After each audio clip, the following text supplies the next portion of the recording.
আসসালামু আলাইকুম প্রিয় ফেসবুক গাইজ, আশা করি সকলে ভালো আছেন আর আমিও ভালো আছি। এবং আজ আমি আবারও চলে আসলাম বাড়ির পেছনের বাগানটিতে। তো আপনারা সবাই জানেন কয়েকদিন ধরে খুব পরিমাণ বৃষ্টি হচ্ছে, জন্য আমি দেখতে আসলাম আমগুলোর কি অবস্থা। আমি দেখছিলাম আমগুলো পাকে নাই কি, এই গাছের আমগুলো পাকা না কাঁচা। এই গাছের আম পাকা না, এই জন্য আমি অন্য গাছে গেলাম।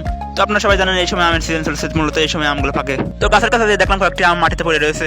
আসলে অনেকদিন ধরে আম গাছগুলোর কাছে আসা হয় না, এই জন্য আমগুলো পারা হয় না। আসলে আমগুলো প্রচুর পরিমাণ পাকা ছিল, এই জন্য মূলত আমগুলো গাছ থেকে ছিঁড়ে মাটিতে পড়ে গেছে। আমগুলো দেখে মনে হচ্ছে কিছুক্ষণ আগে গাছ থেকে পড়ে গেছে। তো আমি দেরি না করে আমগুলো কোটাইতে শুরু করলাম। আলহামদুলিল্লাহ, আপনারা সবাই দেখতে পাচ্ছেন আমগুলোর কালার খুবই সুন্দর হয়েছে। হঠাৎ করে আমি একটা আম দেখতে পেলাম, দেখলাম যে আমটা পেকে একবারে হলুদ টকটকে হয়ে গেছে। আমি দেরি না করে আমটি কাটতে শুরু করলাম। দেখে ভেতরে খুবই সুন্দর মনে হচ্ছিল, তো আশা করি আমটি ভেতরে সুন্দর হবে।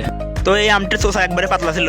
আমটির নাম হচ্ছে গোলাপ ঘাস। আপনারা কে কে খেয়েছেন এই আমটি অবশ্যই কমেন্টে জানাবেন। আসলে প্রতি বছর এই গাছগুলোতে আম ভরে আসে, তো এইবার বৃষ্টি না থাকার কারণে আম অতটা আসে নাই। তো আলহামদুলিল্লাহ, আপনারা সবাই দেখতে পাচ্ছেন আমের কালারটা খুবই সুন্দর হয়েছে। আসলে প্রত্যেকদিন অনেক আমি গাছ থেকে মাটিতে পড়ে যায়, আর এই আমগুলো বেশিরভাগ মানুষে পায় আর তারা কুড়িয়ে নিয়ে যায়। তো এই জন্য আমি সকাল সকাল আম কুড়ানোর জন্য চলে আসলাম। তো আম কুড়ানো এবং আম পাড়া খুবই মজা। তো আপনারা কারা কারা আম কুড়াইতে এবং পাড়তে পছন্দ করেন অবশ্যই জানাবেন। তো আম হচ্ছে গ্রীষ্মকালীন একটি সুন্দর একটা ফল। তো সচরাচর সবার বাসাতে আম গাছগুলো থাকে।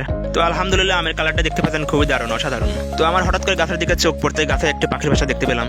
তো আমাদের বাগানে প্রতি বছর অনেক পাখি বাসা বাঁধে। তো বাসাটা এত কাছেই ছিল যে আমি চেষ্টা করছিলাম এটা কিসের বাসা এটা দেখার জন্য। তো বাসার কাছে দেখতে পেলাম বাসায় একটি ডিম রয়েছে। তো ডিমটা সাইজে খুবই বড় ছিল, মনে হচ্ছে বালি হাঁসের ডিম। আসলে আমাদের বাগানে প্রচুর পরিমাণ পাখি আছে, বক থেকে শুরু করে বালি হাঁস, বিভিন্ন প্রজাতির পাখি। আপনারা সবাই জানেন এখন বৃষ্টির সিজন চলছে, এই সিজনে সব পাখি বাসা বাঁধে এবং ডিম পারে। তো আমি নিয়ে এসে দেখছিলাম ডিমটা কেমন। আসলে দেখছিলাম ডিমটা সাইজে খুবই বড়।